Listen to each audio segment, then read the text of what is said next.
안녕하세요. 가민성형외과 원장 박건욱입니다. 오늘 이 시간에는 콧볼 축소 방법에 대해서 실제적인 사례 분석을 통해서 어떤 환자한테 어떤 방법으로 콧볼 축소를 하는 것이 가장 효과적인가에 대해서 면밀하게 분석해보는 시간을 가져보도록 하겠습니다. 이 정상적인 이런 콧볼 모양에서 여러분들이 가장 잘 알고 있는 콧볼 축소 방법은 크게 두 가지예요. 하나는 외측 절개라고 얘기하는 코 안에 있는 점막 부분을 포함하지 않고 이 콧볼의 너비를 형성하는 이 콧벽 부분에만 절개를 해서 일부를 도려내고 위아래를 합쳐서 만들었을 때 조금 더 작은 피자 크기가 되는 것처럼 이 외측 절개 방법은 외측에 있는 콧벽을 일부 제거해서 콧볼 축소를 하는 방법입니다. 그리고 이 두 번째 방법은요, 내측 절개라고 잘 알려져 있는데요. 이 내측 절개는 콧구멍의 안쪽에 있는 점막 부분을 일부를 절개를 해서 콧구멍 자체의 크기도 줄여주는 수술로 이해를 하시면 좋겠습니다. 그래서 콧구멍의 사이즈가 큰 사람의 경우에는 내측 절개를 같이 사용을 해서 콧볼을 축소하면서 콧구멍의 직경도 줄여준다, 이렇게 이해를 하시면 됩니다.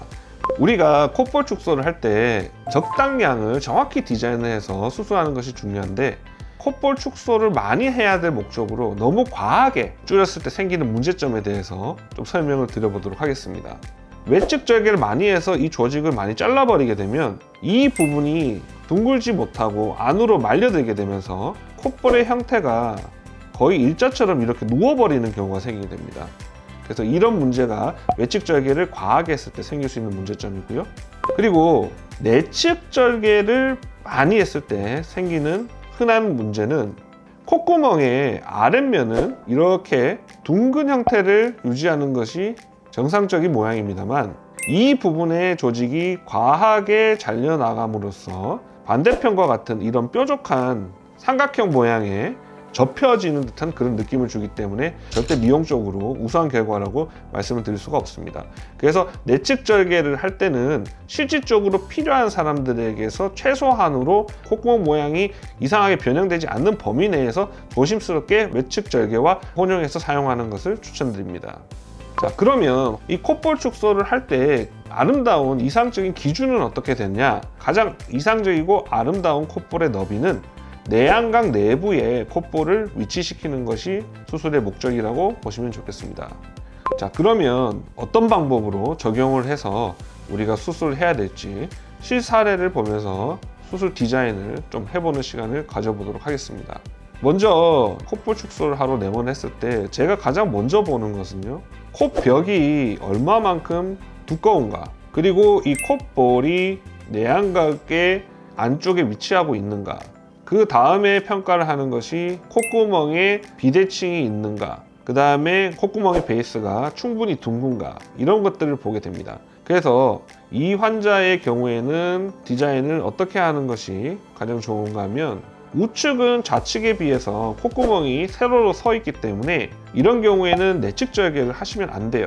그래서 우측 같은 경우에는 콧볼의 주름을 따라서 외측 절개만 해서 우측은 수술을 하고, 좌측 같은 경우는 거의 비슷하지만 약간의 내측 절개를 같이 해서 수술을 하면 콧구멍의 전체적인 모양 자체가 망가지지 않으면서 양측의 콧볼이 안쪽으로 들어가면서 코끝이 높아 보이는 그런 효과를 볼 수 있는 것을 관찰할 수 있습니다.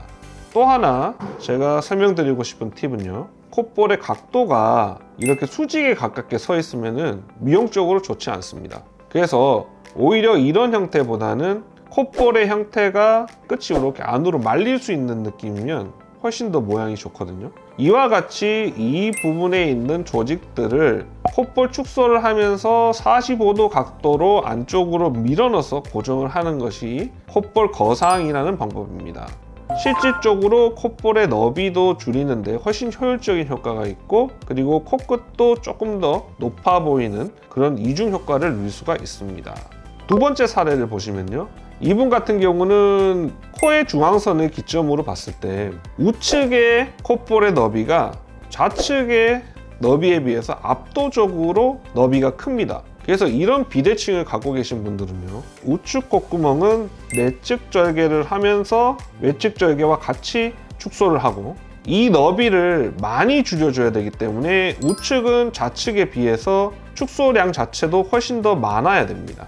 하지만 반대쪽 같은 경우는 외측 절개만 하되 최소한의 양을 잘라내서 비대칭을 개선을 해야 되겠습니다. 그리고 45도로 콧볼의 베이스를 거상하면서 밀어넣는 콧볼 거상이라는 작업을 같이 하면 콧볼의 너비가 좁아져 있으면서 콧볼의 베이스가 둥글게 최대한 유지를 하면서 코끝은 높아 보이는 그런 효과를 누리실 수가 있는 것입니다. 그리고 세 번째 케이스를 보시면요, 다른 분들하고 다르게 콧볼의 베이스 자체가 상당히 낮으신 분이에요. 근데 이런 분들에게 콧볼 축소만 했을 때는 실질적인 가로 너비는 어느 정도 줄일 수 있지만 정면에서 봤을 때 콧구멍이 보이는 것을 전혀 개선할 수가 없습니다. 그래서 이런 경우에도 마찬가지로 외측 절개 콧볼 축소 방법으로 양쪽의 양을 달리하여 비대칭을 개선하고 아래로 처져 있는 콧볼을 거상하는 작업을 같이 해야 정면에서 봤을 때 콧구멍이 보이는 것을 개선시킬 수가 있는 것입니다. 그래서 수술 후에 보시면 콧볼의 형태도 많이 개선이 됐고 콧볼의 위치 또한 수술 전에 비해서 많이 올라가서 고정되어져 있는 것을 확인하실 수가 있겠습니다. 네 번째 사례를 보시면요, 좌우 비대칭이 상당히 있으신 분인데요, 이렇게 수직선을 그어보면 좌측과 우측의 너비 차이가 상당히 있습니다. 코 구멍의 베이스가 둥글지 않고 이와 같이 함몰되어져 있는 분들은 굉장히 조심하셔야 됩니다. 이런 분들에게 내측 절개를 하게 되면 삼각형으로 접혀 있는 그런 콧구멍의 형태가 만들어지기 쉽거든요.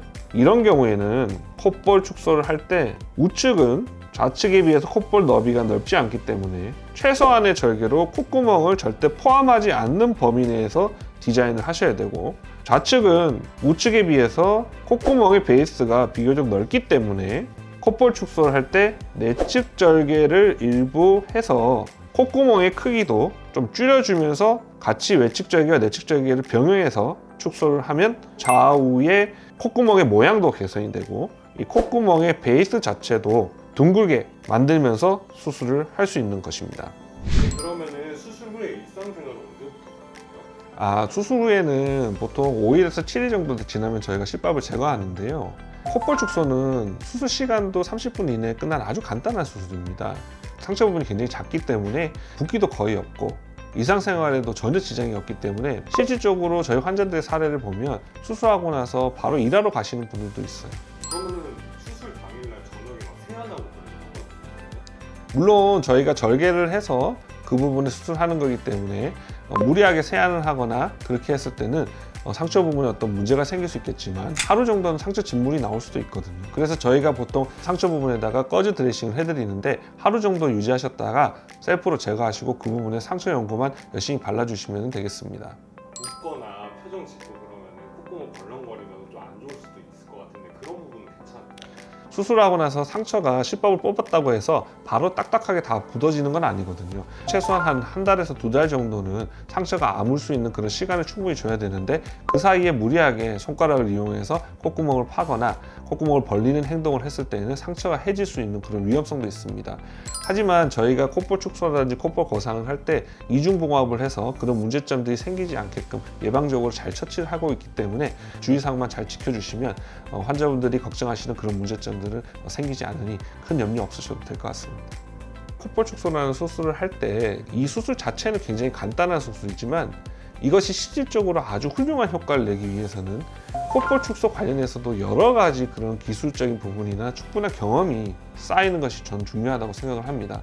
우리가 콧구멍도 양쪽의 크기가 다를 수 있고 콧볼의 벽이나 너비도 각각 다를 수가 있는 것처럼 저희가 수술 방법이나 그리고 사례들을 어떻게 적용해서 환자분들한테 수술하는지에 대해서 상세하게 설명을 드릴 시간을 가져보았습니다. 이상 감이성형외과 원장 박건욱이었습니다. 감사합니다.